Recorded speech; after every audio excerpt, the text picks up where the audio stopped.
Yo, yo, yo, yo, yo. It's your boy Dragons of Thunder, and I'm back with another video.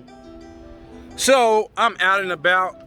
I came to see my mom-in-law, and I wanted to drop a video, man. I had thoughts about the feeders, the size of the feeders, and I want to talk about brumation, because it's cooling it down a little bit. It's cooling down a little bit around the nation. We got some places it's getting chilly at night, 60s, 50s, stuff like that. So I wanted to talk to y'all about brumation and the size of feeders. So first off, let's talk about these feeders. They tell you, my beard, I can't wait till it grow back. Whew. But they tell you, looking between the space between the eyes, okay? So they try to tell you that your food should be the size of the dragon's eyes, the space between the eyes. I don't agree with that, and I'm gonna tell you why.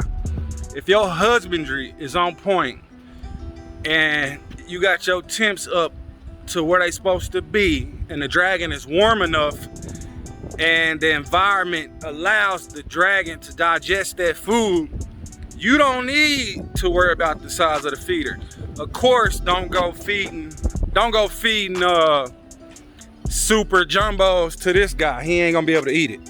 Even mediums, you can get him some of the bigger smalls and feed him the dubious, the bigger crickets that's above the pinheads. You can get small, almost medium crickets if you get them from PetSmart and Petco. They sell small crickets. But if you go to Pet Supply Plus, you got to get small, because Pet Supply Plus got big old crickets. They got big, huge crickets. So, I want to tell y'all, man. Today I fed Naga 2 jumbos, and Naga's eyes, space between her eyes, ain't that big yet. She's only 8 months old. I fed her some jumbos, and I've been doing that for about almost a month now. She digested. Her poop is normal. It don't have parts and bugs inside of her poop. So it's fine, it's safe. I know a few breeders that believe the same thing, and they know the same thing. If your husbandry is on point and your temps are correct, you can feed bigger than the space between the eyes.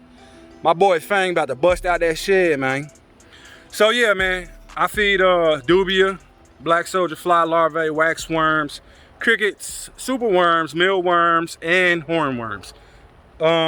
If it's anything else I can't think of, every blue moon I might do a null, and sometime I did feeder mice before.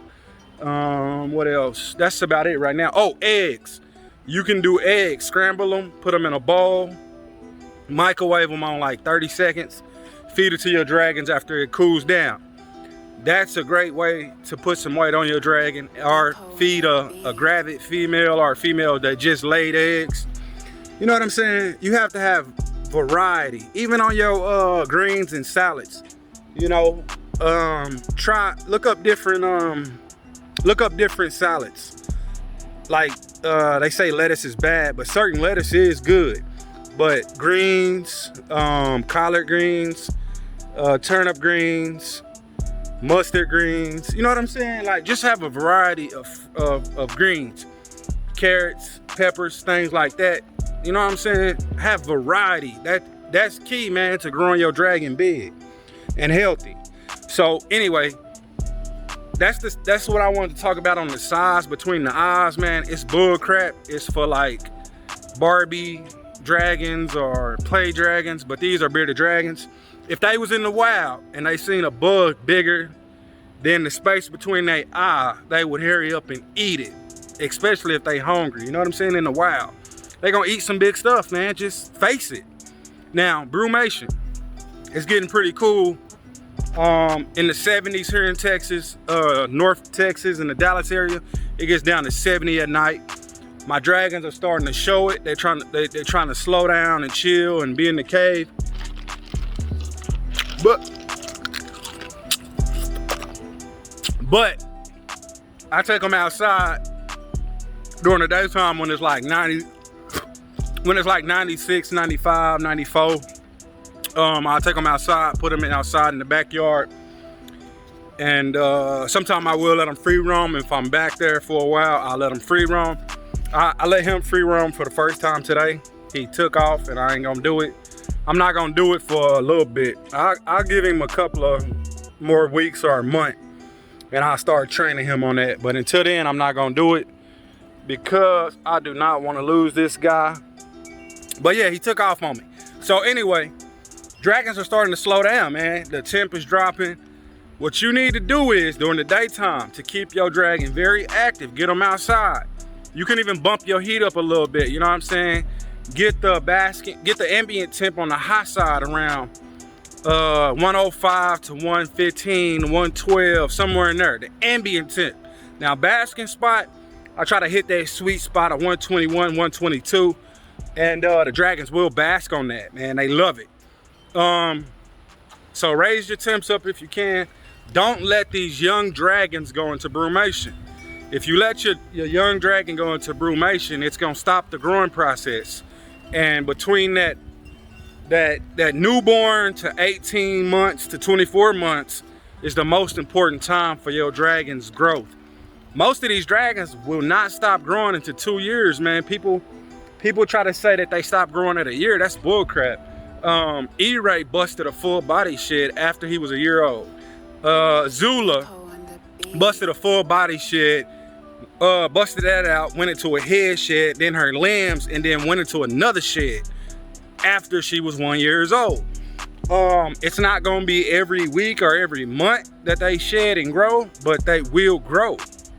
They still grow up to 24 months. Believe me, ask somebody with some serious experience. These dragons don't stop growing to around 24 months old. So anyway, man, y'all thrash that like, pound that subscribe. If y'all got any tips and tricks, drop them down below, and if I do the same thing, I'll make a video on it or something. You know what I'm talking about? But until we meet again, y'all thrash that bell too. Pound that bell. Hit that bell for notifications. Where this dude going? You gotta be careful with these babies, man. These babies will take off on you, man. But yeah, I wanted to talk about that. The space between the eyes and brumation, man. Holla at your boy. I'm Outtie 5000.